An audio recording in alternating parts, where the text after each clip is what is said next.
What's going on? Welcome to Asian Cosell.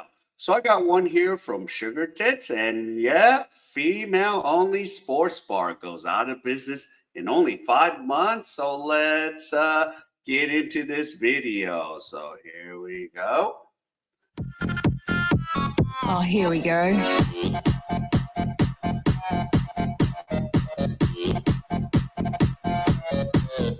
Tits. Hi everybody, welcome back to the Sugar Tits channel. You know, us women's have come a long way in sports. There was a time where we couldn't even play sports professionally. Bitch couldn't get her hands on a pair of good balls to save her life. Now women are playing professionally, they're getting paid for it, they've got sponsors, they're broadcast live all around the world to play with a pair of balls. And I'm not talking about only clams, real sports. Although the only clams bitches probably still make way more money. You can do it, ladies. You don't need no man's paying your way. Take ownership of your body and your sexuality and become an online thotty only clams bitch. Slay, girl, slay. Fucking morons. So we've come far enough for women to make some money, playing some sports, bashing a few balls around. But I'll tell you what we have not come far enough for. A female-only sports bar that only shows female sports to thrive and remain successful. Women are certainly a rarity in here. The policy is that they're not encouraged into the public bar. Do you object to me being served alongside you here, sir? Sir? Sir? You don't mind me being here, do you? I do. So why should you be next to me? You're afraid of women. Let up. What would you do, sir, if women walked in here en masse? Mess? You'd walk out, would you? Public bar is for the public. None of your public is molesting me while you're talking. Could you Oh, well, take your that's- hand away from me, sir? Stop me, Ian. It's under my finger. Well, just remove your finger, will you? And I can go on. Well, you asked us what happens when a woman comes in. Let up, Phil. I won't do that. She asked what happens when a woman comes in, and I'm showing her. First ever women's sports bar in Australia closes after 5 months. Wow. We couldn't hold on any longer. No shit. Poor bitches. A women's sports bar opened with much fanfare and enthusiasm, but just a few months later, it's had no choice but to call last. Yeah, and you know, in Australia, okay, what could you really watch? Okay, maybe they're women's basketball, but sorry, I once in a while watch the WNBL, and not a lot of people watch. It is what it is, and okay, okay, women's soccer, okay, how much do they watch? It's very seasonal. And then, of course, with the emergence of Caitlin Clark, okay, what time can you watch it? It's wee hours in the morning. Are you going to stay open for that? Yeah, it just doesn't make sense. Oh, let's just have all women's sports. You're going to go out of business. And this is what happened. Drinks. The first women's sports bar to open in Australia has closed down just a few months after launching with much fanfare. I'm on Sydney's iconic Oxford Street. I'm outside a bar that's unlike anywhere I've ever been. Let's check it out. The Ladies League exclusively shows women's sport on its TVs. They've got the Matildas, NRLW, AFLW, basically any sport that ends in W. The Ladies League opened at a prime spot in Sydney's bustling Oxford Street in August, but unfortunately announced its closure soon afterwards on New Year's Day. On New Year's Day! That's like the busiest fucking time of the year. How shithouse must this business have been to have closed on New Year's Day? They even had all of the holidays. It's summer down here. People want to be out and about. And they closed down mid-summer. And we're Aussies. We love a good fucking drink. Even if it comes with a side of box watching and rug munching. Put a beer in front of us and we're there. The atmosphere in this place must have been so virtue signal toxic that a lesbian would rather eat a cock-flavored lollipop than drink a beer there. Actually, something tells me that place was packed full of lesbians on the odd occasion when it did have a crowd. Let's check it out. The venue posted on social media on Wednesday night that it was with a heavy heart they would not be opening their doors again. As a women's sports bar, oh no, that's probably not right. It's probably more like, as a women's sports bar, we excelled.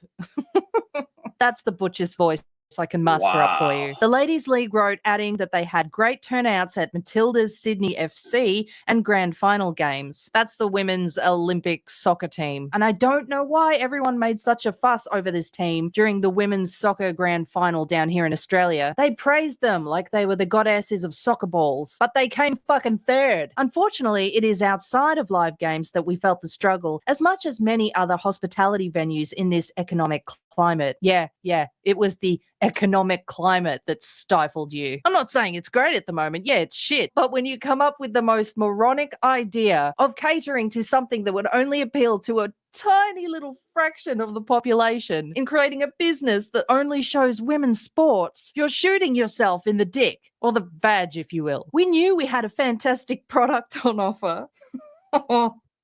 Really? A fantastic product? Okay, all the, in Australia, all the footy, okay, footy is king over there, just like the NFL in America. But yeah, male footy, that's what a lot of, when I talk to the Aussies, that's what they, talk about, footy, Yeah, my team is Geelong. My team is Collingwood, or Flagmantle, So it's like, oh, come on, and the Australian NBL basketball and, cricket, even if I don't know much about cricket. It's big out there for male sports. And if you exclude those sports, you're just like, oh, you're going to just die. And this is what happened. The all-female sports bar goes out of business. Oh, the delusion. But unfortunately, as a small business, we couldn't hold on any longer to try any new approaches. Maybe like showing some blokes playing sports. That would have been a good start. I mean, you'd have to compete with all the already established sports bars around the area that promise environments free from irritating, virtue signaling, inclusion, yay, vegan-esque fucktard types. I mean, this place, it just sounds like the worst place ever to want to have a beer, to want to try and sit down, relax, and have a beer. The Ladies League was founded and run by 34-year-old Rose Valenti, who also runs a digital-only sports publication with the same name. Hi, I'm Rose Valenti. I am the founder of the Ladies League, and welcome. I love the women's sport community, and the further I got more into the women's sport community specifically, and the more I learned about it, I knew there was a demand for something like this. LOL! You go to a bar, pub, anything. It's hard enough to even watch the A-League men's. Never mind if you ask them, hi, can I watch the A-League women's? You don't mind me being here, do you? I do. And they've got absolutely no idea what channel that's on. Miss Valenti told media she drained her savings and even sold her investment property to fund the bar. Oh, wow. Jesus. Wow. And this is what's going to take over. This is why they didn't let a bitch have control of money back in the day. What a phenomenally stupid idea to sink all your money into this business, into this kind of incredibly unpopular business. I mean, it's so specific. It's like, I'm going to put all my money into a business that makes bras for men, or a social app for women where they can take pictures of their shits and send them around to all their friends. It's just a batshit crazy, unpopular idea. She scored a prime spot in the heart of Darlinghurst at a 2-story 80-seat venue, which she decorated with a black and pink color scheme. Banks weren't keen on extending her a loan. No, they fucking weren't. Well, maybe if I asked to borrow a bit less, I don't know. Computer says no.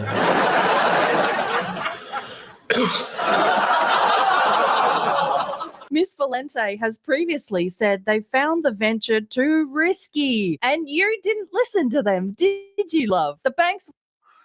Yep, and of course, this is what happens, and you put all of your funds into this. Oh my goodness. And you thought female-only sports bar was a good idea?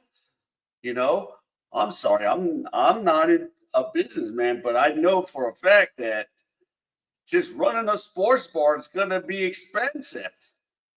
And you decided, oh, let's go all women's sports.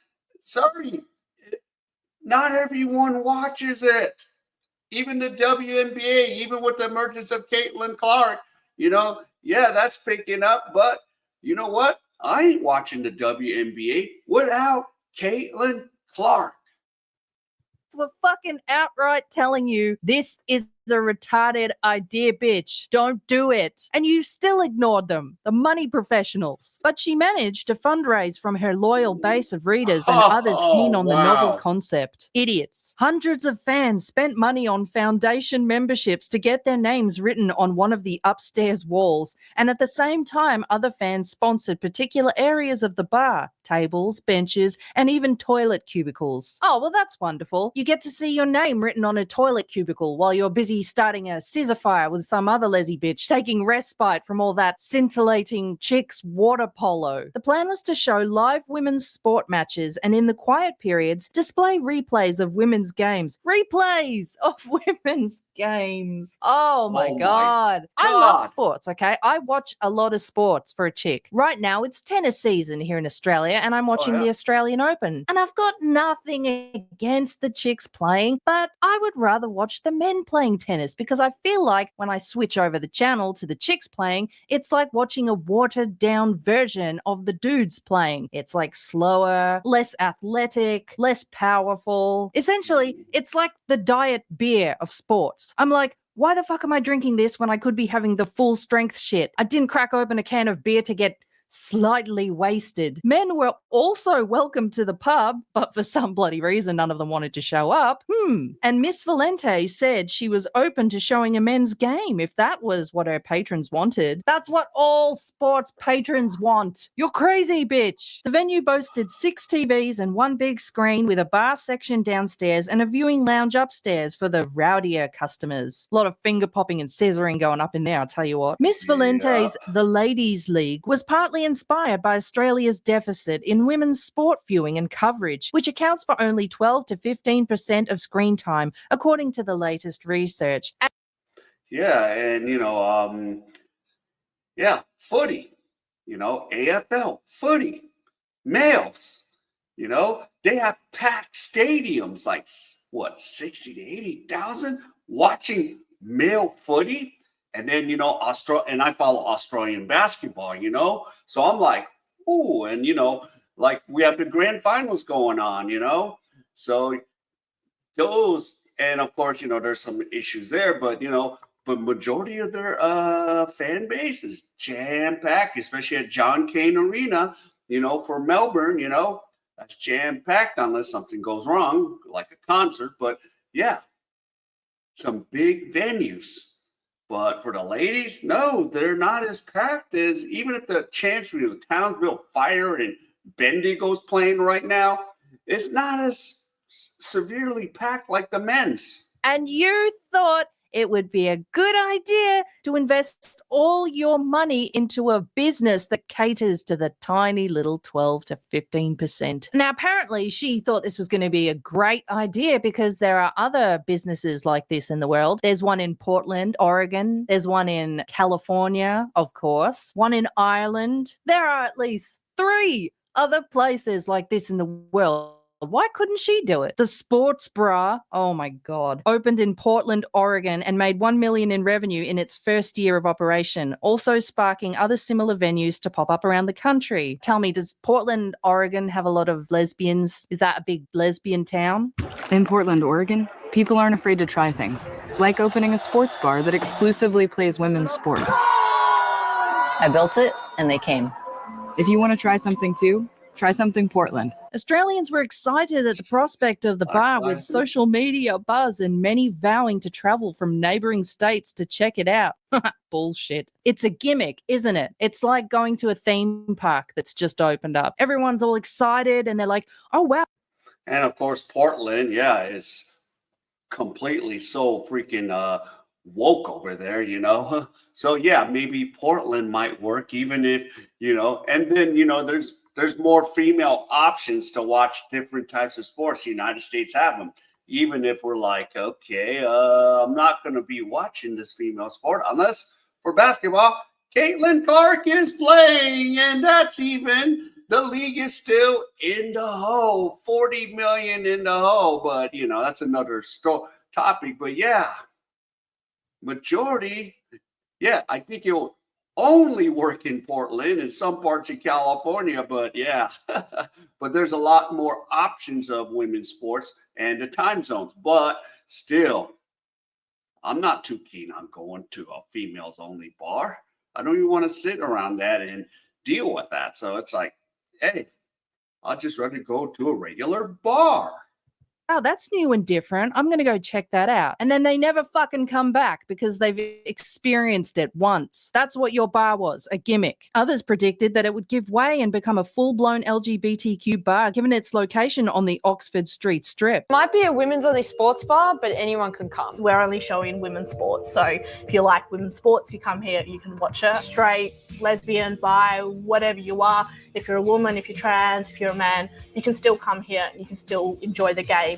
Oh, okay. So she actually did put this bar in an area where it should have had some success. That just goes to show how shithouse of an idea this was. When even the butchy lesers don't want to come to your bar to watch chicks playing football or ping pong, they can watch ping pong shows from the comfort of their own bedrooms. That just tells you how bad of an idea this was. Women's sport is more popular than ever in Australia, and this is the first permanent spot to enjoy it. The Ladies League wants others to carry on the mantle and doesn't want its experience to put others off. Nah, I think people might prefer not losing all their money. We hope this doesn't discourage anyone from opening a similar concept in the future. The support we felt from the community was amazing, the bar wrote. Not enough support to keep you open. Thank you each and everyone who has visited us or showed support online. And there you go. 5 months. They were open for 5 months before they had to shut down. Crazy. Well, thank you all for watching. Remember to check me out on Rumble, BitChute, or Twitter. Don't open a female-only sports bar. And I'll see you in the next video. Tits out, everyone. Yeah, so wow. Yeah, and okay, so I didn't know she was from Australia, but yeah, because I've not been to Australia yet, but I do follow a lot of NBL basketball, and right now, again, as I said earlier, that we're in the middle of grand finals, and that's has a lot more excitement right now, than all women's sports bars. So they prefer, majority of those guys prefer to watch men's sports. Yeah, it's more athletic, more exciting. So it is what it is. But yeah, and of course, they must have took the model from Portland, but of course, Portland, how it is over there. So yeah. All right. If any of you enjoyed any of this content, please give me the HKO special help to King out. Hit the like, subscribe, and comment. And wherever you are, stay safe, and I'll see you in my next video.